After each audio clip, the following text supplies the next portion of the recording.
Hi friend, welcome to game of winning. जैसा कि backlash ख़त्म हो चुका है, काफ़ी कुछ हमें देखने को मिला बैकलैश में। मतलब काफ़ी कुछ से मेरा मतलब मैचेस से है। अब बात कर लेते हैं कुछ अपडेट्स के बारे में। सबसे पहले बात कर लेते हैं बैकलैश की ही कि कैसा रहा ये प्रीमियम लाइव इवेंट पीएलई कैसा रहा ये। अब क्या ही बोलें यार, बस यही कहूँगा। अब तो आदत सी है हमको ऐसे पीएलई देखने की। सुबह 3:30 बजे से शो हुआ था, बट मेरी आँख 2:30 बजे खुल गई। फिर मैंने सोचा वापस से सो जाऊं। फिर मैंने सोचा अगर सो गया तो 3:30 बजे तो आँख नहीं खुलेगी। फिर अब सोचो उसके बाद भी ऐसा इवेंट देखना जिसमें किसी का रिटर्न नहीं हुआ, कोई ट्विस्ट नहीं, कोई सरप्राइज़ नहीं, कुछ भी नहीं। मेन इवेंट में तो बहुत चांसेस थे कि इंटरफेरेंस होगी, रिटर्न होगा किसी का, बट ऐसा नहीं हुआ। ऊसोस जिनको रोमन रेंज और जैकब फातू की फ्यूड में लगातार इन्वॉल्व दिखाया गया, स्मैकडाउन पे लगातार 3 हफ्ते ऊसोस और जैकब फातू का सेगमेंट हमें देखने को मिला, वो भी इस मैच में इन्वॉल्व नहीं हुए। वहीं गाड़ी की चाबी मेरा मतलब सॉरी रॉयस कीज, वो भी कैसे ना कैसे इन्वॉल्व दिखाई दे रहा था इस फ्यूड में। और मेन इवेंट उस पॉइंट पे एंड हुआ जहां मुझे लगा ही नहीं था कि यहाँ एंड हो जाएगा। अब बताओ फिर क्या ही कहें ऐसे पीएलई को। वहीं 2024 बैकलैश में टाला टोंगा का रिटर्न हुआ था, 2025 में जेसी मटाओ का रिटर्न हुआ था। उम्मीद थी कि 2026 में किसी का तो रिटर्न होगा, स्पेशली मेन इवेंट में, वो भी समोन फैमिली से, बट ऐसा हुआ नहीं और हमें ऐसा देखने को मिला नहीं। बैकलैश कोरा पीएलई ऐसे ही ख़त्म हो गया। नेक्स्ट बात कर लेते हैं हम लोग आस्का के बारे में। क्या आस्का रिटायर हो रही हैं या फिर कंपनी से उनको रिलीज़ करा जा रहा है? ऐसे कुछ रूमर्स आ रहे थे कि बैकलैश के बाद आस्का को डब्ल्यूडब्ल्यूई रिलीज़ करने वाली है। इयो स्काई वर्सेस आस्का के बीच मैच दिखा। मैच में आस्का की हार हुई और उसके बाद जो दिखा वो शायद थोड़ा परेशान करने वाला था। इयो स्काई का आस्का के सामने झुकना, दोनों का हक करना, इयो स्काई का आस्का का हैंड रेस करना, आस्का के इमोशनल होकर रोना और फैंस की तरफ सेंड ऑफ करना, ये जेस्चर और बॉडी लैंग्वेज दिखा रही है कि आस्का ने शायद डब्ल्यूडब्ल्यूई को अलविदा कह दिया है।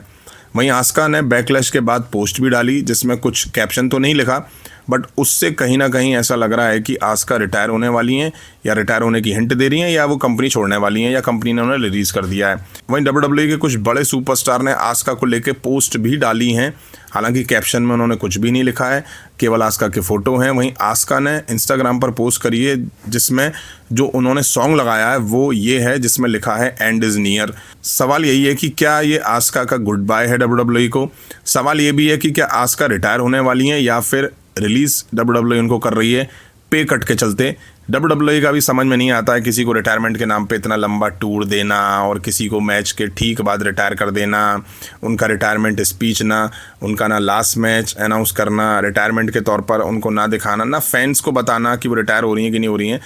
आस्का एक एक्टिव स्टोरी लाइन में दिखाई दे रही थी, उसके बाद कायरी को बाहर करना और फिर आस्का का ऐसे जाना। ट्रिपल एच की माया आई, ट्रिपल एच जाने क्या कर रहे हैं डब्ल्यूडब्ल्यूई के साथ। नेक्स्ट बात कर लेते हैं रोमन रेंज के बारे में। जैसा कि जैकब फातू को बैकलैश में हरा के रोमन रेंज ने टाइटल तो अपना रिटेन कर लिया, बट उसके बाद जैकब फातू ने रोमन रेंज में बहुत बुरी मार दी, इतनी कि उसके आगे उन्होंने रेफरी, ऑफिशियल और एडम पियर्स को भी नहीं छोड़ा। टोंगन डेथ ग्रेप तो पता नहीं पूरे सेगमेंट में जैकब फातू ने कितनी बार लगाया है भाई। खैर इसके बाद शो ऑफ एयर हुआ। रोमन रेंज ने स्टेज पे खड़े होकर इंटरव्यू के दौरान रोमन रेंज कुछ कहते हैं, this is why we never should have let Jacob in this company, you don't belong here Jacob, there is no order with you, this is your last night here. Roman Reigns कहते हैं इसलिए हमें Jacob फातू को इस company में कभी आने नहीं देना चाहिए था।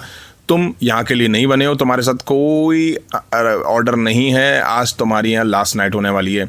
अब आज रात लास्ट नाइट होने वाली है, आखिरी रात होने वाली, ये समझ में नहीं आया क्योंकि मैच ख़त्म हो चुका है, बैकलैश ख़त्म हो चुका है, टाइटल रोमन ने रिटेन कर लिया। वैसे अभी जैकब और रोमन रेंज के बीच रीमैच टीज हो चुका है जिसे होने में काफ़ी ज़्यादा टाइम है, जो कि शायद क्लैश इन इटली में ही होगा। ये मैंने बैकलैश होने से पहले ही कह दिया था क्योंकि क्लैश इन इटली में ज़्यादा टाइम नहीं है और इतने कम टाइम में डब्ल्यूडब्ल्यूई कैसे किसी सुपरस्टार के साथ बिल्ड करती रोमन रेंज के लिए, इसलिए रीमैच दिखा रही है डब्ल्यूडब्ल्यूई। इन दोनों के बीच में वापस से हमें रीमैच होता हुआ दिखाई देगा। अब यार रोमन रेंज को प्रेज करना चाहिए इसके लिए, एक ही रात में उन्होंने जैकब फातू को मॉन्स्टर की तरह फैंस के सामने ला दिया है। मतलब रोमन रेंज इस तरह से सेल करते हैं ना मूव, भाई टोंगन डेथ ग्रिप मुझे इतना खास मूव भी नहीं लगता, लेकिन भाई उसके बाद जो सेल करते हैं रोमन रेंज, उसने मज़ा बांध दिया है टोंगन डेथ ग्रिप को, क्योंकि दोनों हाथ से जैकब फातू गला दबाते हैं, अपोनेंट के दोनों हाथ खाली होते हैं, उससे वो चाहे तो स्टमक पे अटैक कर सकता है, फेस पे अटैक कर सकता है, लेकिन नहीं, जिस तरह से रोमन रेंज सेल कर रहे हैं जैकब फातू को, जिस तरह से एक रात में जैकब फातू को उन्होंने मॉन्स्टर के तौर पे दिखा दिया है, वो वाकई प्रेज करने वाला है। वहीं आपको बता दूं इस तरह से जो आज जैकब फातू दिखाई दी है उससे क्लियर है कि जैकब फातू अब हील बन चुके हैं। तो अब हील जैकब फातू हमें क्लैश एंड इटली में रोमन रेंस के खिलाफ फिर दिखाई देंगे। तो फ्रेंड ये थी WWE से रिलेटेड कुछ इंटरेस्टिंग अपडेट्स। उम्मीद है वीडियो आप सभी ने यहाँ तक देखी है। लाइक नहीं किया तो लाइक करें, चैनल पर नए चैनल को सब्सक्राइब करें। मिलता हूँ जल्दी नेक्स्ट वीडियो में। Thank you.